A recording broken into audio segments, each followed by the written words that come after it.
5 abandonos consecutivos que llevaron a Ligier a tomar una drástica decisión. Despidieron a De Cesaris antes del Gran Premio de Italia, su carrera de casa. Tenemos un piloto rápido, de lo más rápido de la parrilla, pero es incontrolable en sus días malos, dijo Guy Ligier, patrón del equipo, indignado con el icónico accidente del Österreich-Ring en Austria.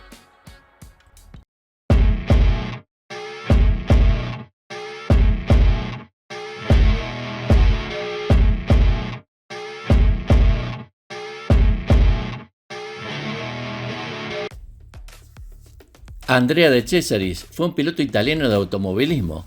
Participó en 214 grandes premios entre 1980 y 1994, alcanzando una pole position, 5 podios, una vuelta rápida y un total de 59 puntos en el Campeonato del Mundo.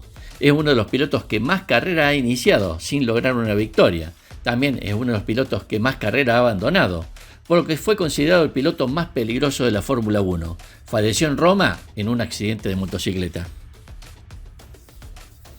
La experiencia le permitió quitarse el rótulo de rompeautos, aunque aquella etiqueta fue una premonición de cómo finalizaría su vida. El 5 de octubre de 2014, en el kilómetro 23,5 de la autovía Grande Circunvalación de Roma, perdió el control de su moto, una 600, y se estrelló violentamente contra el guardarray. Falleció en el acto. Aquella sin duda resultó una jornada de profunda tristeza y consternación para la Fórmula 1. A más de 10.000 kilómetros en Suzuka, Japón, el francés Jules Bianchi, al volante de su auto de la escudería Marussia, sufrió un desafortunado y terrible accidente contra una grúa, y tras permanecer durante 9 meses en coma, fallecería en Niza. Alfa Romeo, McLaren, Ligier, Minardi, Brabham, Rial, Dallara, Jordan, Tyrrell y Sauber, la decena de escuderías que llevaron a De Cesaris a firmar 208 grandes premios en 14 años. La victoria fue un logro inaccesible, y los 148 abandonos, otra marca histórica para el italiano, que en el Gran Premio de Austria en 1985 dio varios tumbos con un Ligier, aunque lejos de la conmoción se bajó por sus propios medios, desestimando los protocolos de seguridad y enviando un mensaje de hombre alocado e indestructible. Esa maniobra provocó un desenlace abrupto con la escudería francesa. Guy Ligier, que reconocía que tenía un piloto rápido, de los más rápidos de la grilla, también aseguraba que trabajar con De Cesaris era imposible cuando el romano estaba en sus días malos. De una personalidad indescifrable y un temperamento temerario, en 1989, junto a Alex Caffey, su compañero de equipo en Dallara, alquilaron 2 autos particulares para recorrer los pueblos alrededor de Spa-Francorchamps. Lejos de pasear, usaron los caminos como pista y al final fue previsible. Chocaron contra un bus. No tuvieron mejor idea que huir de la escena, aunque la policía visitó el hotel donde se alojaba y lo encontró con bolsas de hielo en la cabeza, tratando de mitigar el dolor. Lo extraordinario, al día siguiente participó del Gran Premio. Finalizó 11º a un giro del vencedor Ayrton Senna. No fue el único desliz fuera de pista. Años antes, en 1982, se compró un barco e invitó a navegar a Bruno Giacomelli, antiguo compañero en Alfa Romeo, quien desconocía que De Cesaris no tenía conocimientos náuticos y mucho menos licencia. Emprendieron un viaje a Córcega, pero nunca encontraron la isla. Se les acabó el combustible y quedaron varados en el mar Mediterráneo.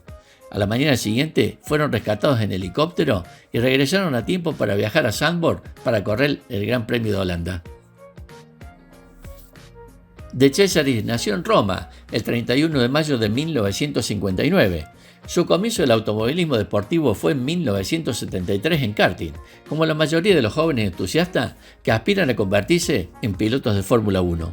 Rápidamente sobresalió por su talento, también por su temeridad.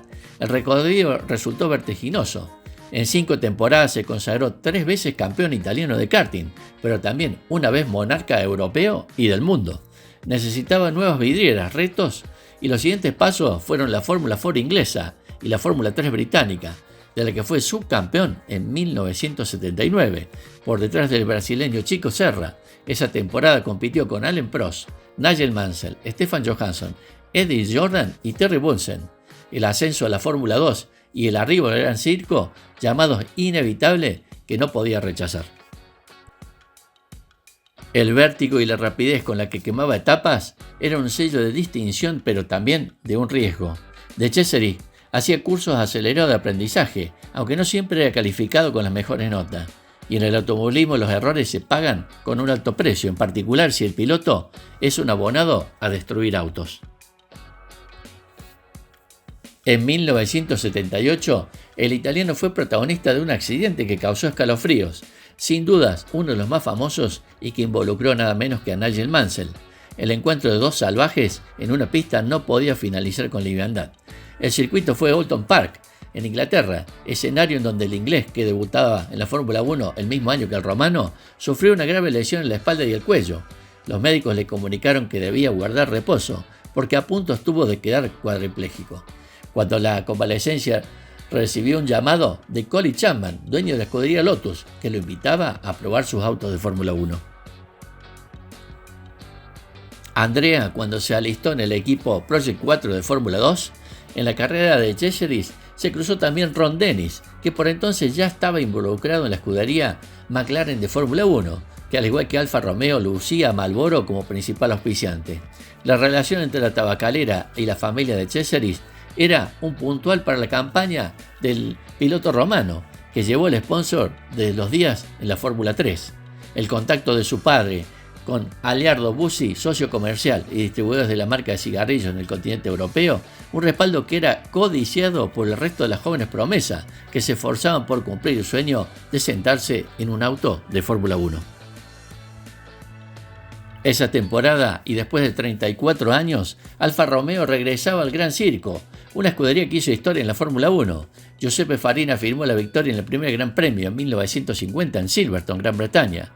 21 pilotos, en su mayoría italianos, se sentaron en sus butacas en 8 temporadas. De Cesaris tuvo su oportunidad en las 2 últimas carreras de 1980, tras reemplazar a Vittorio Brambilla en los Gran Premios de Canadá y Estados Unidos. El gorila de Monza había ocupado el sitio de Patrick Depailler, el francés que se mató durante un entrenamiento privado que desarrollaba Alfa Romeo en el circuito de Hockenheim. De Cesaris compartió esta aventura con Bruno Giacomelli, y aunque ninguno de los dos recibió la bandera a cuadros en Montreal y Watkins Glen, el italiano se enseñó competitivo en los entrenamientos. Con el paso del tiempo, admitió que con 21 años era un crío sin formación, una especie de niño precoz para una época en que los pilotos arribaban a la Fórmula 1 con un recorrido más amplio, con mayor experiencia. Con Marlboro como patrocinador, el romano se aseguraba un espacio en Alfa Romeo hasta 1982. La escudería proyectaba planes, entre ellos un motor turbo de 12 cilindros y un paquete aerodinámico para desarrollar. Con apenas 2 grandes premios en Alfa Romeo, en una temporada en la que el equipo italiano fue el peor del curso, con apenas 4 puntos en 14 carreras, la presión de la tabacalera determinó que De Cesaris se marchara a McLaren, un equipo que pretendía crecer y ser competitivo para pulsarle el dominio a Williams o a Brabham. Ron Dennis tuvo que aceptar a regañadientes el ingreso del joven díscolo. Y el estreno no pudo ser peor. Un choque con Alain Prost de Renault en la largada del Gran Premio de Estados Unidos en Long Beach reflejó los malos pensamientos de Dennis. Pero De Cesaris hizo una correcta presentación en el Gran Premio de Argentina. Finalizó 11º y sorprendió en San Marino al sumar su primer punto en el Mundial de Fórmula 1. Un 6º puesto en su 6ª carrera en el Gran Circo. Sin embargo, no provocó un cambio en los directores de McLaren, a tal punto que Dennis intentó sustituirlo por el suizo Mark Surer.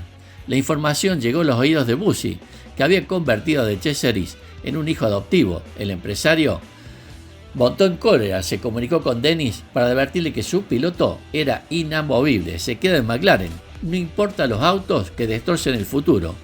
Trompos y colisiones se contabilizaron 17 despistes, 16 autos destrozados y 10 roturas de motor. Determinaron que apenas terminara 2 de los restantes 11 grandes premios de 1981, 11º en Francia y 8º en Austria. A favor del romano hay que destacar que no conocía los circuitos y la presión que sentía por estar en una escudería de élite, siendo un novato, lo empujaba a cometer equivocaciones. El pasaje más caótico y conflictivo se vivió en el Gran Premio de Holanda. Los mecánicos explotaron y se negaron a reparar el auto de Cesaris, que destruyó en los entrenamientos. Piquet in 5th position out of the race and might well have taken the race leader. Jacques Lafitte out as well. and he must be mentally kicking himself inside the driving compartment because he was well on the way to getting back in the good book. Su compañero, el norirlandés John Watson, lejos de castigarlo, defendía y observaba de Cesaris virtudes que quedaban opacadas por su carácter. Tiene más talento de lo que la gente presume. Su único problema es el temperamento.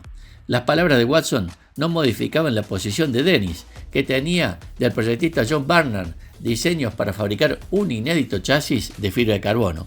Pero las dificultades por las que transitaba McLaren debido a los dislates del piloto romano complicaban la aventura.